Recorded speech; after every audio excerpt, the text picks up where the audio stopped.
But guys, hindi ako makain kasi hindi masarap ulam.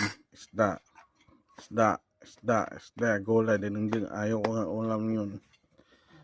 Gusto niyo malaman anong gusto kong ulam lang? Adobong baboy, adobong manok, fried chicken, puro meat, karne, yun lang gusto kong ulam. Ang badi man po tayo. Hi guys, welcome to my vlog and welcome to my YouTube channel. Isa ganito na naman ako iinis at nabibisit. Bakit naiinis ako? Bakit nabibisit ako? Gusto nyo malaman guys. Hindi masarap ulam namin ngayong linggo. Isda. Isda. Ngayon, isda. Maming gabi, isda. Araw, isda. Susunod araw, isda na naman. Kasawa, hindi na ako makain ngayon.